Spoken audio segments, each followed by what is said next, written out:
Good morning, good evening, everyone. Welcome to Mana TV. And you are watching Insight with Praveen Puram. This is our episode 4. And today, our guest is Mr. Jayesh Ranjan. There is no need to introduce Jayesh Ranjan ji. He is the IAS and also he is the Principal Secretary for the Industries and Commerce. And I'll just brief about JHG in a small bio, and then we'll get into the details. So, to the viewers, the expectation for this particular show is understanding the COVID initiations in the IT at Telangana, and also how to engage NRIs in any of the opportunities that Telangana government. That would be the takeaway from this particular show. So coming to JSG, I need not introduce him. He is such a simple man, and I could say that when I asked him for this interview, he just said yes. So that itself says in his busy schedule, he is assigning 30 minutes of his time for us. Thank you so much, JSG. And I'll just brief about yourself, and then I'll hand it over to you. So Jayesh Ranjan is the Principal Secretary of Industries, Commerce, and Information Technology. His assignment involves developing policy frameworks, attracting new investments, identifying opportunities for utilizing IT in various government processes, and promoting digital empowerment of the citizens. His latest few assignments have been in industrial promotion sector as a commissioner and MD of the industrial department. Secretary, his past experience is also in tourism and also vice chairman of Hyderabad Urban Development Authority. He was awarded World Bank's Social Capital Visiting Scholarship in 2002 and the British government's Gurukul Chevening Scholarship in 2005. And he has done international consultancy assignments for the World Bank, UN, ESCAP, SEDU2 project of Mexico, and many others. And Jayesh Ranjan also supports many social, cultural, charitable causes, and he's on the board of advisory committees of United Way, Save a Child Heart Foundation, Young Lives India, Save the Children's Sparsh Hospice, APMAS, ML Jayasimha Sports Foundation, and so on. I will not even read more. So JSG does a lot of things, and more than all, is a very humble and down-to-earth person to speak with, and he's very supportive. If you see his past biography, he's very supportive. Anyone who comes to him, he will ensure that you will get the solution for it. Thank you, JSG, for spending time with us, and we just to our viewers during this tough times, COVID situations. We just wanted to know more about the initiatives on the IT sector and also the other industrial aspects as well. Thank you very much, Praveen Garu. Good morning, good evening, viewers. As was introduced, I'm Jayesh Ranjan. I work for the government here in Telangana. I look after the subjects of information technology and industries. So as Praveen Garu mentioned, I'll give you some insights about the COVID situation in India in general, but particularly in Telangana. And then something more about what are our plans for the IT sector, how do we want this sector to grow, and so on and so forth. So 4 or 5 points I would like to share very, very quickly. The first is that if you look at the way the infection or the disease is spreading, COVID pandemic is spreading in the country. Now, Telangana is somewhere in the middle. I can't say that we have brought it under complete control. But at the same time, this is not a place where I can say that it is completely out of control. There are a few states in the country where the situation is a bit alarming, a bit worrying. Things don't seem to be under control. But in Telangana, I can tell you with lots of authority that things are under control, but not completely gone. So, for instance, if you look at the number of new cases that are coming up in Hyderabad, this is a big success story. Unfortunately, no one is speaking about it in the press or in the media. But the reality is that if you look at, let us say, the last 20 days data, you will find something very amazing, that the number of new cases that get reported from Hyderabad city are just roughly between, let us say, 200, 250, 300. And if you look at comparable cities, let us say Delhi, Bombay, Bangalore, Chennai, they are many, many times more than Hyderabad. Of course, in the rural parts of Telangana, new cases are quite more. So there is a cause of concern. But to bring number of cases so low in a dense city like Hyderabad, populous city like Hyderabad, in my opinion, is a very big achievement. And the other point is that all these new cases, this 200 odd, 250 odd, that are coming every day, mostly they are confined to containment zones. And the third very remarkable thing is that our fatalities, number of people who lose their lives, of course, even one person losing his or her life is a matter of great sadness. It's an unfortunate thing. But relatively speaking, the number of fatalities in Telangana, again, if you look at last 20, 30 days data, just in single digits or 10, 11, 12. So in my opinion, we are quite all right, quite better off. The strategies that we have followed. And since I work for the IT sector here in the government, I can let all of you know that we have played a very important role. That is, the technology has played a very important role in our containment strategy. So we have a very strong contact tracing technique. We also have a very strong quarantine monitoring. And those who are in home isolation, suppose I develop some symptoms and I'm at home, so there is an app through which I get counseling, I get medical support, and also there is a way of keeping an eye on me, and so on and so forth. In fact, I can share something else with you. So many of you would know that artificial intelligence has a huge predictive possibilities. So we have been able to access a tool. Actually, this tool has been customized for Telangana. You may be knowing that there is an industry association of the IT companies in India that is called NASSCOM. So NASSCOM, a group of companies within that NASSCOM umbrella, has created this predictive analytic tool using AI. And now we are in September, let us say, in the middle of September. We have, using the predictive analytical tool, data up to the end of November on how many cases are going to come in Telangana, where are they going to come, what will be the demand on our healthcare capacity, and so on and so forth. So there's lots of forewarning, lots of information available to our decision makers, our healthcare officials, and that is very useful in doing lots of planning, etc. So some of you may not know this, but Telangana was the first state to open up. Of course, now this unlock stages are happening in the country one after the other. But in the month of May itself, from 1st May incidentally, Telangana permitted all industrial activities, all the IT offices to get back to normal. No restrictions on your working hours, no restrictions on the number of people who can be deployed in your office, night shifts, day shifts. And the reason why we were able to take such bold decisions is that we had that benefit of that tool, which had given us this alert that no new cases are going to come where our industrial parks are located, where our IT cluster is. Many of you would know that the premier IT cluster in Hyderabad is in an enclave called Cyberabad. So the predictive tool was very clear that Cyberabad will not see cases, industrial parks will not see cases. And with that confidence, we opened up all these industries and IT industry, etc. And as I said, everything was opened up in May itself, and now 3 months have gone by, and we have not seen any mass outbreak of cases in these places. So our strategy that way, and the subsequent action which followed as per the strategy, they have stood the test of time. The other point which I wanted to share with you, again in response to what Praveen Garu mentioned. Now, obviously, all of you are in the US. The economy there has also been impacted by this pandemic. India is no different. Economy has been hit very, very badly. Different sectors of economy have been hit very badly. So I'll speak about 2 points now. One is that the IT sector itself. Now, if you look at the IT sector, the impact is not as much as it is there in, let us say, the hospitality sector or the automotive sector. The IT sector is relatively quite intact. In fact, by and large, we don't see too much of turmoil in the IT sector at an aggregate level. But if you do a little bit of a micro analysis, we notice 2 things. One is that there are within the IT sector, of course, when we use the term IT sector, we use it in a general way. But all of us know that IT is mid-scale companies, small companies.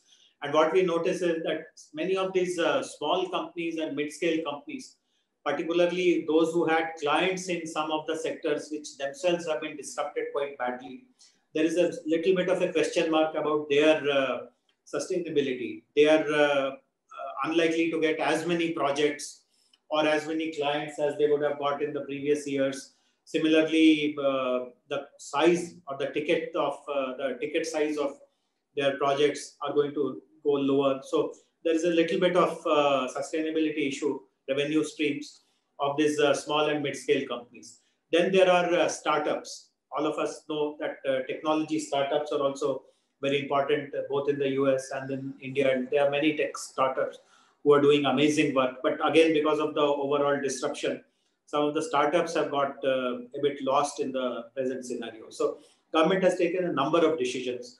Now, one is that as a part of post-COVID recovery, we are very clear, this trend is very, very evident, that digitalization is going to play a very important role.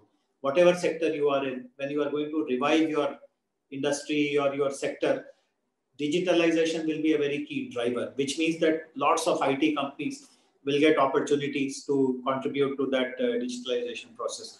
One very important decision that we have taken in Telangana is that the government itself should take the lead in digitalization process. We have so many government departments. So whichever department wants to automate its processes, do customer outreach using digital means, we will create large number of projects within the government, and these projects will be given only to exclusively to mid-scale and small companies who are located in Telangana. So government itself will create lots of business for these small companies, mid-scale companies, etc., who have been impacted. So this is one very positive thing.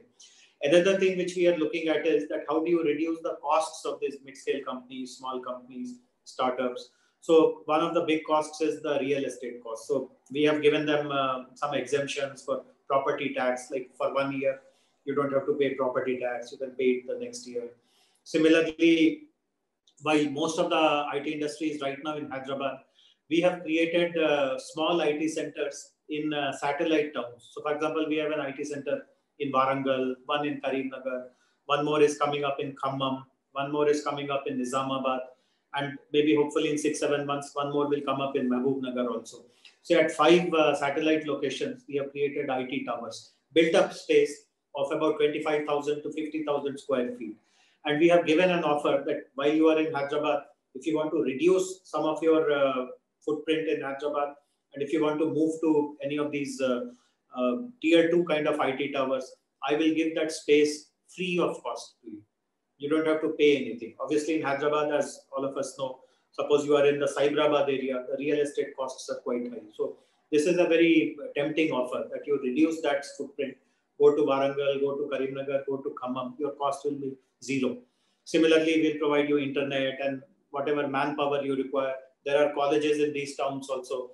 I will identify good colleges, train the staff, train the students, make them available to you to be deployed and so on and so forth. So these are some of the important decisions that we are taking to ensure that the backbone of the IT industry, see the aura of Hyderabad today is because of a Google or a Microsoft or an Apple or a Facebook or an Amazon. But the reality is that it is these mid-scale companies and small companies who contribute to the bulk of the IT sector exports, the IT sector employment, and so on and so forth. So we are very conscious that as a government, we have responsibility towards these companies, and we should live up to their expectations. So these are some of the solutions that we have worked out for IT sector during this COVID scenario. That is incredible, sir. I think two of the things which caught up my mind is on the AI, artificial intelligence, ML, and RPAs. So as you said in the government, when you go for digitalization, you can definitely do some of them as a RPS. The business process can be automated. So have you ever thought of allocating some budget in 2020 or 2021 so that, we can digitalize more and, automated process can be implemented? Absolutely. So we have started this exercise. Actually, this has started much before this COVID pandemic hit us. So I don't know how current you are in your awareness about IT activities in the state on behalf of the government, but we have created, in fact, we are much ahead as compared to other states in our country in adopting emerging technologies. In fact, there are 8 technologies that we have identified, which includes AI, ML that you spoke about, also includes blockchain, big data, cyber security, RPA, AR, VR, digital entertainment technologies, and so on, IoT. So these are a basket of 8 technologies that we call collectively as emerging technologies. So we have done 3 things. One is that for each of these sectors, there is a dedicated policy. So what does the government want to do to promote this sector? So the policy spells out all these details very, very clearly. The intent of the government is explained very clearly. Then we have created a separate emerging technology wing within the government. And we have got some very talented people to run that show. So these people who are working in the emerging technologies department, they have a very good understanding of what are the application opportunities of these technologies, which are the partners whom we need to bring in to implement these solutions. So again, there are many big companies who have developed AI practice or cybersecurity practice or blockchain practice. So we have started to partner with them. There are global companies. There are also mid-scale niche companies. So there could be a small company focused exclusively on cybersecurity. So we are partnering with them. And then there are startups. Then there are academic institutions. As you know, Hyderabad is blessed to have some of the best technology schools, etc. So they are our partners. So for each of these emerging technology area, there is an ecosystem that we have created. And the next most important thing is that this is something which other states are now emulating from Telangana. Our Telangana policy tells that if there is a homegrown company which has created a solution using an emerging technology application, and if it is of relevance to the government, then the government will procure it bilaterally. I don't have to run a tender process or a procurement process and create a competition to select the bidder. If you are a homegrown company, just offer your solution and I'll bilaterally take it. And I can let you know that almost 24 plus such solutions have been rolled out in our state. And all this precedes COVID, of course. COVID process has actually accelerated some of our activities, and there are new opportunities which have come up. I can give you an example. So, as you would know, vaccine manufacturing is happening. Vaccine development is happening all across the globe for COVID. There's a big challenge and race going on. And I'm happy to share with you that Hyderabad is also the vaccine capital of the world. You may or may not know this, but Hyderabad manufactures 1/3 of world's vaccines. In fact, the entire Africa is supplied from Hyderabad. So that is how the vaccine progresses. And in the current scenario also, there are 6 agencies, 6 companies, biotech companies who are in the race from India. 4 of them either have their R&D or manufacturing facility in Hyderabad. So we are very confident that the new vaccine, as and when it comes, there will be a Hyderabad angle to it. But thinking ahead, what we have now started developing is, we want to also ensure that there is a tracking and traceability of all the vaccines. Tomorrow, no one should start selling spurious vaccines or something which is not legal, etc. So we have started developing a blockchain solution so that tomorrow, when mass production of vaccine happens, we are able to secure every dose of vaccine using blockchain, so that this tracking, traceability, ensuring that there is no manipulation. So the entire distribution system becomes streamlined. So lots of amazing applications of emerging technologies are happening in our state of Telangana. Lots of insights, sir. It is incredible that the government is doing a lot of initiatives under the leadership of KTR and KCR Garu. We always follow KTR Garu because he is a young and dynamic minister. I really admire him. I met him when I came to India too. And the one thing I wanted to touch upon, you said that if at all it is a homegrown product, which will be adopted by the company without any tender or anything. So will that work for our NRIs? If at all our NRIs are working something, if he is not belonging to Telangana, how it works, and if he is belonging to Telangana, how it will work, and what are the So Praveen Garu, you have raised a very good point, and I guess audience would like to understand this particular aspect. Yes. Now, I have 3 things to tell our friends from Telangana who live in the US, our NRI friends. Point number 1 is this. So I mentioned a while ago that we are setting up satellite IT towers in Warangal, etc., etc. Now, this decision precedes COVID. Of course, COVID has happened, unfortunately, now. But this decision of ours to create IT centers in smaller locations is a decision which has been taken almost 3 years ago, keeping NRIs' interests and requirements in mind. What we learned was that Minister KTR Garu, myself, we have been traveling to the US quite frequently. We have been there in the last 5 years, at least 4 or 5 times.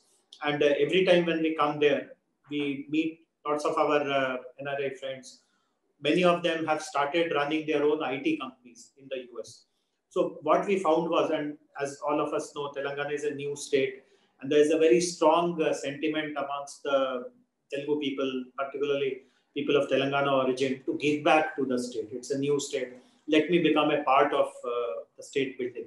And one solution which we gave to them was that, let us say you are in West Coast or Midwest or wherever you are, you have a 100-seater IT company in, let us say, in Chicago or Dallas or somewhere. So can you give 20 seats to Karimnagar or Khammam or Nizamabad or wherever you are from? If you're from Nalgonda, can you give 20 seats opportunities back to your hometown? So obviously they would say that I cannot afford a building or I cannot buy land to create a 20-seater. Can you give me ready to move in space at affordable costs? So this is what led to this decision, that I'll create space there, which I will sell practically at very, very nominal cost. And I will encourage you to bring 20 of your employees here. So in the US, you employ 80 people, but give 20 jobs. Slowly, if you find that these guys are productive, they're contributing quite a lot, shift another 10 here, another 20 here. Give back to the country and to your home state in this way. So this offer remains intact.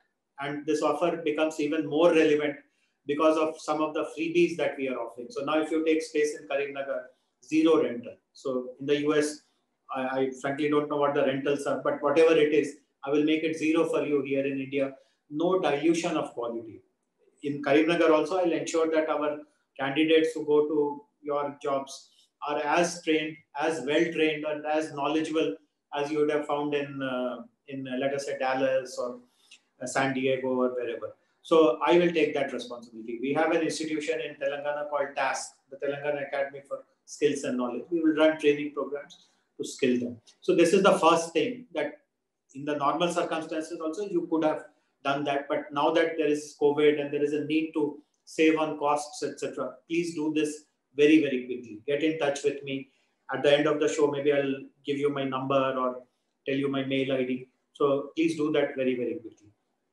The second point is that if you have a solution which you have tried out in the US, etc., which you think is very relevant for government agencies, I also meet lots of NRI colleagues who have solutions which they give to the federal government or the local government, etc., etc.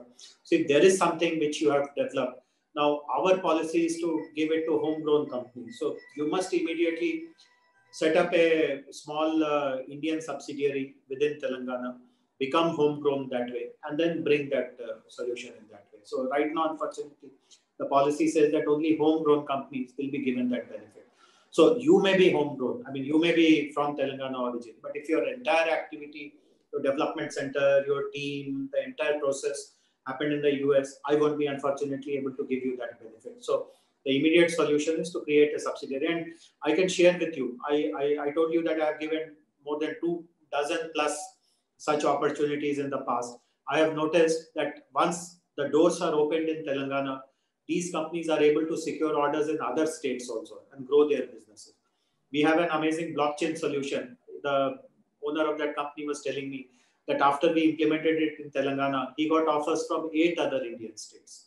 And India, as all of us know, is a huge country, growing demand. So no harm, at least it makes lots of business sense to come here and to do these kind of things. So this was the second point for the NRI community. The last point which I would like to share with the NRI community is to also participate in post-COVID recovery of the economy in whichever voluntary, charity, philanthropic way that you can do. The economy is particularly at the bottom of the pyramid. You must have read about all these things. You must have watched it on television, how migrant workers in hundreds and thousands were kind of, I mean, there was so much of distress. They had to physically walk back to their hometowns, and lots of people's lives and livelihoods.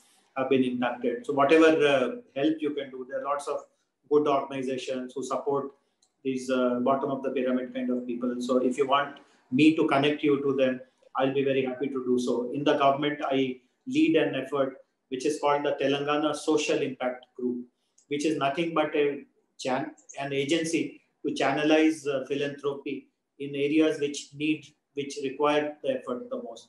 One of the very important areas these days is school education. I'm sure all of you know this, that we have not been able to resume government schools, and we have also not been able to provide online classes to the government schools because there are many children, again hundreds and thousands of children. They don't have devices, or they live in a region where the connectivity is very poor. So many children run the risk of losing. We do not know till when this situation will prevail, but at least 1 year for sure, a very vital year of their education process. So if any kind of support, donation, charity that you can make, that we'll be grateful to you. So 3 key messages for NRI friends. Number 1 is to look at opportunities of setting up something small in these satellite IT centers.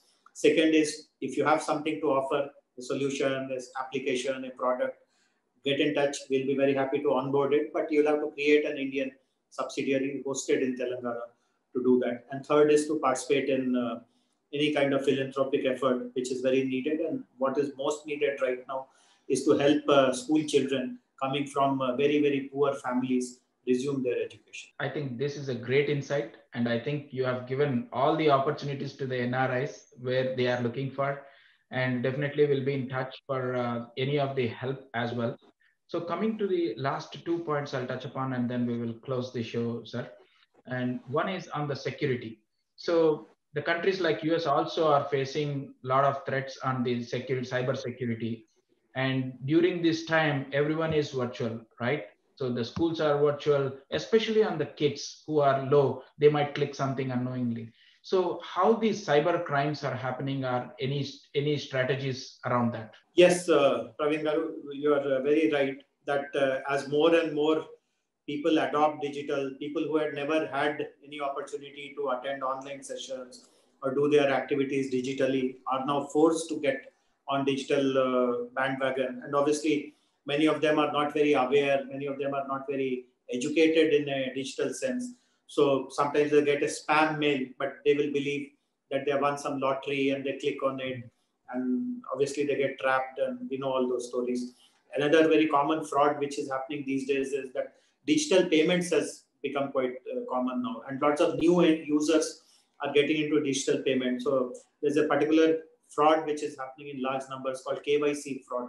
So you'll get a message that some X company which has a digital payment solution wants to do your KYC. So tell your name, tell your phone number, tell your bank account number, and finally in that flow they ask for your password also.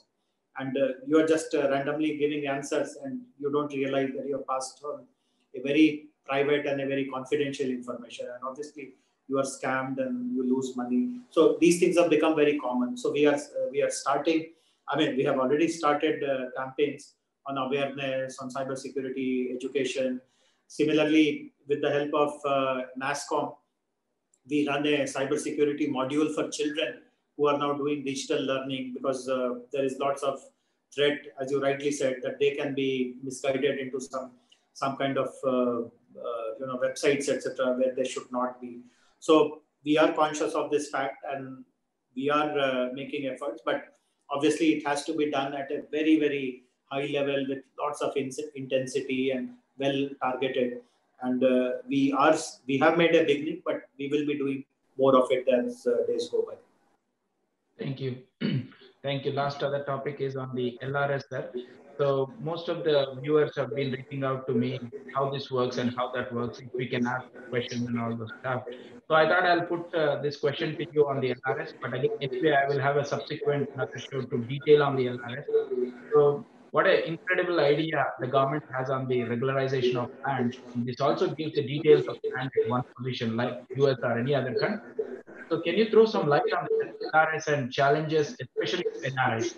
See, LRS is a scheme which is basically meant for buyers, see, many people, particularly NRIs, with the interest of eventually having a footprint in their hometown or home state also, they buy some plot, but they don't know the background of the developer or the builder and whether he has all the approvals or permissions or not.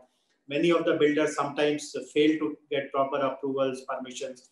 They need to be penalized. But the risk is that an innocent buyer has taken a plot, not knowing what the background of that plot is. And if I put penalty on the developer and the builder, the collateral damage happens on the buyer, which is unfortunate. The buyer has done it in good faith, good judgment. And unfortunately, property transactions, etc., don't have that kind of transparency, which you are used to in the West or in the US for that matter. So in good faith, you go ahead and invest. And then you realize this is some disputed layout, there is some shortfall, approvals did not come, and they will not get power supply, they will not get water supply, and you feel so helpless. You have invested, but now you are told that everything will be irregular, nothing will be approved. So this is a way, this is a very good solution.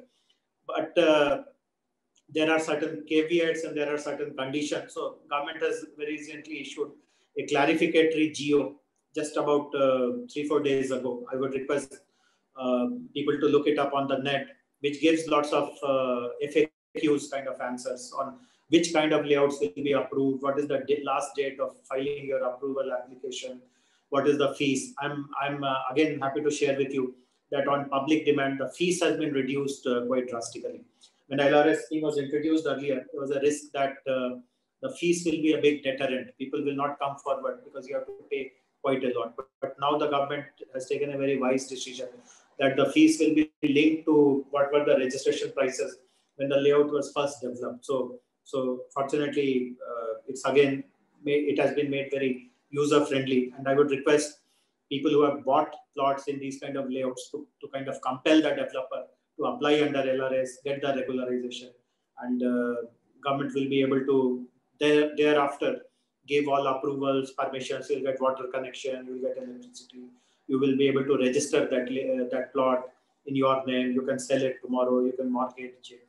It becomes a regular kind of property transaction. So please make use of this window, which has been opened very wisely by the government. Thank you so much, Garu, for your insight. And I would like to say thank you again for this show and your time, 30 minutes. Definitely, we will continue to have some more time, some other upcoming topics that will be useful for the NRI. And any final message you want to give to the community? The final message is just to let you know my mail ID, so that if you want to get in touch with me, please feel free to do so. The mail ID, I'll speak slowly. The mail ID is like this: SECY, SECY. This is the abbreviation for secretary. SECY _ITC. Information Technology Communications. SECY _ITC at telangana.gov.in. SECY _ITC at telangana.gov.in. And I'll be very happy to, if you have any questions or any clarifications, or if you want to share anything or give any feedback, I'll be very happy to engage with you online, and hope there'll be another occasion when we'll interact face to face, Ravindra. Very nice answering your questions and sharing some details about the work we do here in Telangana.